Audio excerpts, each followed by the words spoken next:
Nigeria's economy is changing from primary sector where it depends solely on farming and the extractive sector where you have to do with oil and gas to the economy where it's depending on making more money from the manufacturing and services in the tertiary sector. Based on that, that's how I make you welcome to today's edition of the program, Big Talk, where we look at very important trading issues in Nigeria. On today's edition, we'll be looking at the financial sector and Nigeria's economy, what has been playing out. We know that real income is still under pressure. In August 2023, we remember that inflation rate has risen from 25.8% and is still growing. Based on that and other economic issues is what we'll be dealing on today's edition of the program, The Big Talk. On today's edition, we've got one man who was, let's say he's an ex-lawmaker in the 8th Assembly and also former Commissioner of Land and Survey in Adamawa State. You call that state the beautiful state. He's not that person, but Abdulrahman Shuaibu is in the studio with me. Welcome to the studios. Thank you welcome very much. to The Big Talk. Thank you so much. And all right, good evening, viewers. All right, let's look at, on The Big Talk, we want to look at Nigeria's economy. A lot of people have had different takes on the present administration, how well or how bad they have fared. Let's look at recently, 2.1 trillion naira supplementary budget was signed into law by Mr. President. And also the big story about lawmakers coming together to agree to increase also the loan for students to 10 billion naira. Let's look at these two issues. But first of all, I'd like your overall review of Nigeria's economy under President Tinubu. Yeah, thank you very much. I first of all wish to start with congratulating him for the successes he made through the election, through the courts. And now he's settled down. And I believe he's an accountant, well experienced both in private and public sector. And he is surrounded by very experienced people. So far with the little he has been able to do, I'm sure we can be able to predict that the future is going to be very, very bright. From your perspective as an chartered accountant like you also, the future is going to be, what areas would you say? Very bright. You see, the things are, we have been deceiving ourselves for a very long time. How are we deceiving ourselves? This exchange rates and fuel subsidy. Subsidy, yes. You cannot continue to be subsidizing things that you don't even know the quantum of the subsidy you are even paying. Because previously we don't even know the amount of or the quantity of fuel that was coming into this country. We are paying subsidy, but nobody will tell you exactly what for and who were those people that were receiving this subsidy. Yeah. By the time the president removed this subsidy, there was nothing we could have done apart from removing the subsidy. Because by now, Nigeria wouldn't have afforded paying of subsidy. But because the amount required for paying subsidy, even now without subsidy, some states are still not paying salaries. Can we honestly say there's no subsidy? Because barely a few months ago, the Tinubu-led government did come out to say subsidy was still in place. They paid some subsidy at a point when the marketers seemed to wanted to hold the country to ransom. They're not really clear. Because are they paying or they're not paying? The problem is nobody, for me, I don't know whether they are paying or they are not paying for now. Because they came out to say they paid some subsidy. I believe they are not paying any subsidy. But they paid at the point. At the point they came out, the government came out and said they paid. Maybe there was a time, because the exchange rate is always fluctuating. It's going up. If the exchange rate goes up, the cost of importing fuel will definitely go up. And if the cost goes up, and you don't allow the marketers to increase their price, definitely somebody has to bear the difference. And that should be the government. So maybe that could have been the subsidy they have paid. But at that point, he removed the subsidy. That was the best option to have gone for. Even today, many states are finding it very, very difficult to pay salaries, pay overheads, and also execute projects.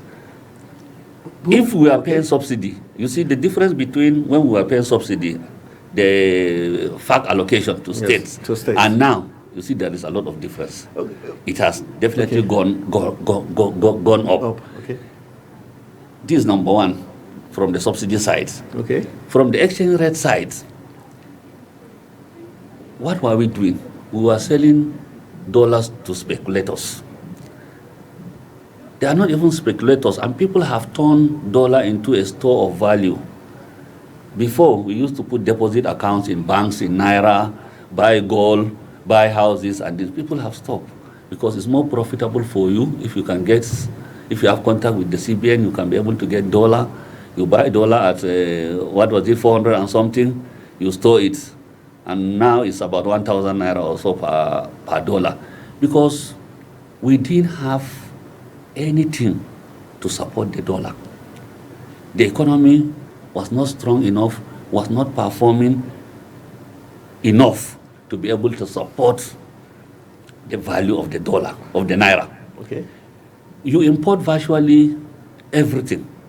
For me, there are things that today we still import them. They are not necessary. All these juices we are importing, why do we need them? Must we take imported juice? Okay. So many things are being imported into this country that are draining on our dollar. It may not come from the CBN. Even the 43 they removed. People were still importing. But they were not getting the money from you the made CBN. A best-selling statement in the start of your discourse. You said we've been deceiving ourselves. Yes. If I take that into consideration, in the last 8 years, we've had the APC in charge of the Nigerian economy, technically, being the party that have produced the president. Would you say the former administration, transmitting into this administration, how we can hold them responsible for the deceit you claim the government has?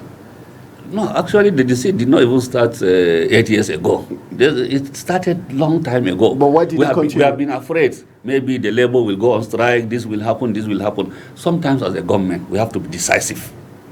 Take a concrete step that you know will benefit the masses. But when you allow our people to lose confidence in what the government even says, in what the government does, you have that type of problem. And that's what has happened for the last so many years. It didn't start 8 years ago, but only that the 8 years ago also continued, the Buhari administration continued with that same economic management. Okay. Whereby you decide today, you discover there is a problem, you change it tomorrow, you do this, you do that, and that's how we continue. The policy somersault now. Policy somersault. Okay. We are paying subsidy, we are trying to hold the value of the Naira, we are doing all this and that. But I think this government is decisive in its action now by, yes, allow the Naira. If you want to buy dollar, go and buy. But the thing government needs to do now is how do you stop people from buying and storing and keeping it as their deposit in their houses. Okay, let's look at the fact you are the 8th Assembly. This is the 10th Assembly. What difference would you say from the 8th Assembly to this current Assembly in terms of economic management of funds? Because in this Assembly, we heard about them purchasing loads of SUVs, even with the current economic hardship and the fact that the Nigerian economy, the Naira, is struggling. How would you just oppose these two assemblies? What would you say? No, always Nigerians are focusing on the National Assembly because they are the closest to the people. Because they are the people that they see. Because they are the people that their information goes out to the public. But they represent the people. That's what I say. They are the people that represent the people. They are the people that whatever they do is in the public domain. Because even the sittings in the National Assembly is covered by the media. So, but what happens to over 1,000 or how many thousand MDAs that we have? What happened to them? What type of vehicles are they using? How many of them in each MDA that are using those SUVs you are talking about? If you go to the ministries, departments, how many of them are using all these SUVs that you are talking about? So does that justify the number? I'm not justifying. Okay. But the thing is that if you want to take a step, take a bolder step. Don't stop just 460 members when over maybe 5 or 10,000 members are still using the same thing. It makes no economic meaning because it's very meager. What they are spending in the National Assembly is very, very meager. If the budget of the National Assembly, let's say if there's 200 or 300 billion, how much is 300 billion in our national budget of over 20 trillion? So that's what you should look at, because when I was in the National Assembly, I was in Public Accounts Committee. Yes. If you look at the amount of corruption that is going on, and this corruption that I'm talking about in the Public Accounts Committee is not the corruption detected by members. It's corruption already detected. The Let me tell you, don't they go for oversight functions? Is that one of the things they were supposed to be finding out? The corruption is already detected by the Office of the Auditor General. And a report written. But nothing is being done about it. Why is the executive that's supposed to implement it? It's not the National Assembly. The National Assembly has no way of implementing. Do they have a way of enforcing them, making them? How do you enforce? Do the right thing? When they come, you say, are you going to say you are not going to give them approve their budget because they have done this?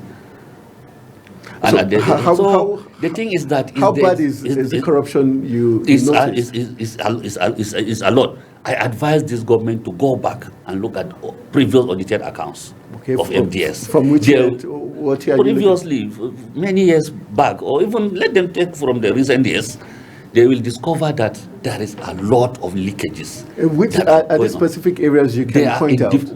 Virtually in most of these MDS, they have this type of corruption that is going on. You will discover an MDA spending 500 million in the month of December. But as I said, the Office of the Auditor General is part of the executive, and they know about this thing. They have written they have a hand in? No, they have written their report indicting those MDS, but nothing is done about it. The National Assembly comes and investigates this report, also write a report and send to the executive, but nothing is done with this report. Do you have an idea why nothing is done? I don't know why nothing is done. Maybe it's those that are supposed to do something are those that are still part of the corruption. That's how I feel. But as a new government that has come in, we expected President Buhari to have done that. The way we were all Nigerians were looking at him. We expected him to have. Do you think you have an answer why the president failed? That's why his uprightness posture. No, you cannot be upright you alone and achieve something. If you want to be upright, those people that are working with you will have to also be upright. But he appointed those people. He appointed them, but how many of them has he sacked because of corruption? Number one, have you ever seen the former president when he was in government? Have you ever seen him? Let's say he's going to somewhere and let me just branch and look at this project that is ongoing. Have you ever seen that as a journalist? And why was that? I don't know. Because it's part of your oversight function also as a president. You need to see you have released money, maybe 200 billion for a particular project. You need to at least sometimes, you may not be able to go to see all these projects, but you need to go and see some of these projects. Those of us that work with governors, we knew what they were doing. Sometimes you wake up in the morning, the governor is calling you, he's going to visit this particular project, he's going to see this particular project, he's going to see this particular project.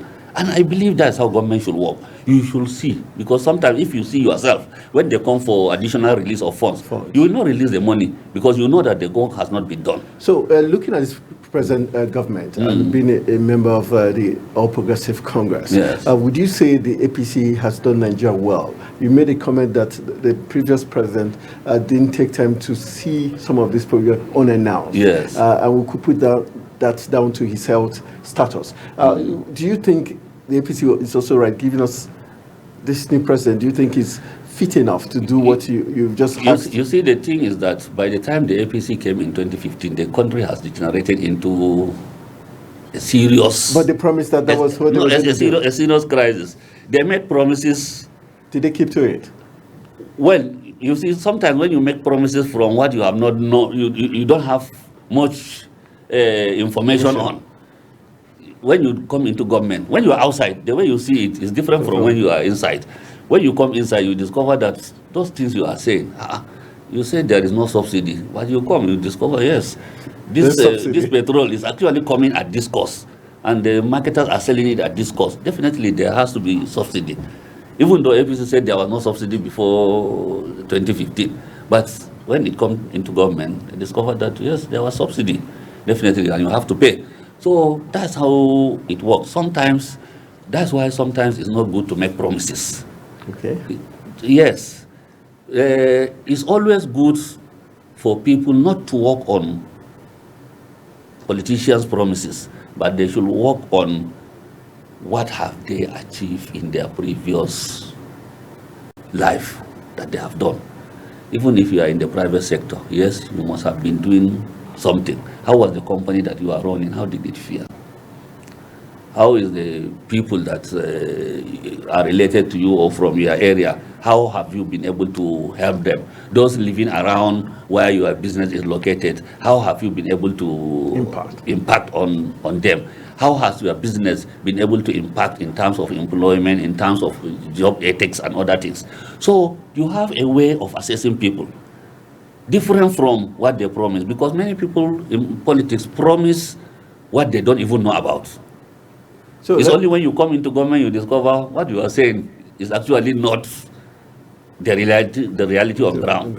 Okay, let's as we begin to wrap up, let's look at the current recently this 2.1 trillion naira supplementary budget.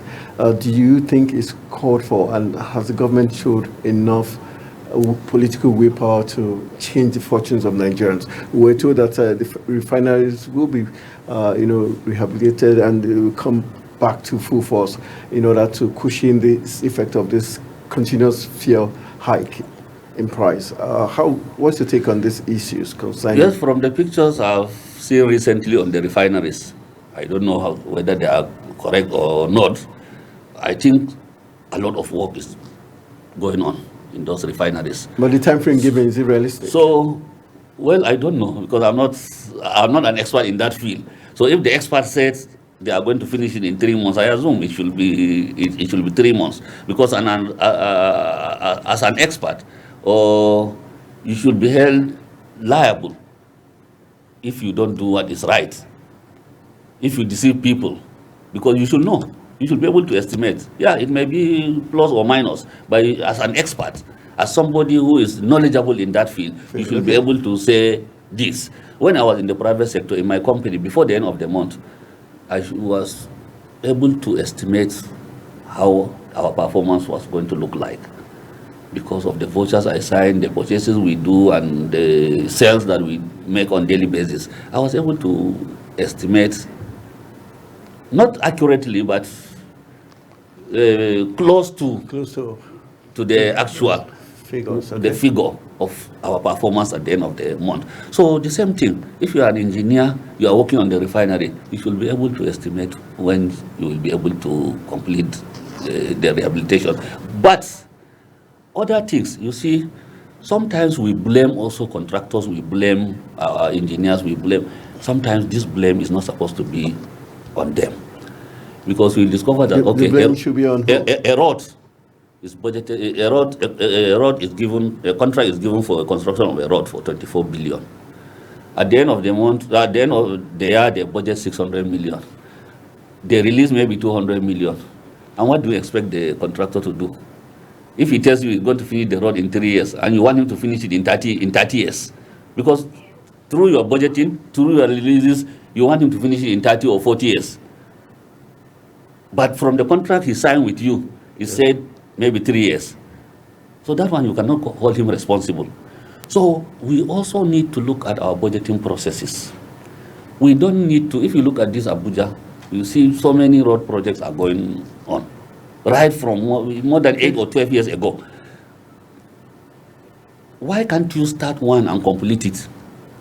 Then you start another one. Okay. But we start so many projects and abandon it. When a new government comes, they will abandon those projects started by the previous government. And but I've seen our FCT minister very active, visiting all these projects and trying to complete them. Okay. So we hope he will complete them. Okay, let's wrap it up. Your final take as regards Nigeria's economy vis-a-vis the international economy. How do you think we're doing fairly, apart from the exchange rates that's poor? Do you think Nigeria is doing more business with international partners, and what's your projection looking for? No, the thing is that you only do more business if you are producing more. The oil we are producing, we are not even producing up to our required quota, OPEC quota. So that means you can only trade with what you have. And in terms of manufacturing, what are we producing? We import virtually everything. We produce very little. But what we need to do, I believe the government has started rightly. By doing what? By this fuel subsidy, this exchange rate. Because if with this high price in fuel, people will always push the government to make sure that they complete these refineries, because we assume, we are not sure. If the refineries are completed today, the price of petrol will go down. But we are not sure. If they are still buying the fuel at the international market, so maybe what we are going to save is the cost of transportation and insurance and other things. Quickly, for chartered accountants like yourself and other members across the country, what role do you think they have to play to ensure, minimal in terms of corrupt practices, especially in the ministries and MDAs like you? Well, both ICANN and most of these members in the ministries and MDAs are members of ICANN or ANAN. So they're part of the corruption. So they're part of the corruption. So, but I think the professional bodies can do more, because most people, even the administration, engineers, they are members of professional bodies. But I think these professional bodies also have to have more power, so that they can be able to deal with these members. If a member is corrupt, and the maybe the Institute of Chartered Accountants or ANAN believe that this accountant is corrupt, if they advise the government should be able to take action on it. So I think they should be given more powers. If an engineer, you know that he is corrupt, he is not cutting corners and doing this and that, if the Council of Registered Engineers is able to advise the government should be able to do something. So I think the professional bodies have to sit up, and also government have to give them more powers so that they can be able to act.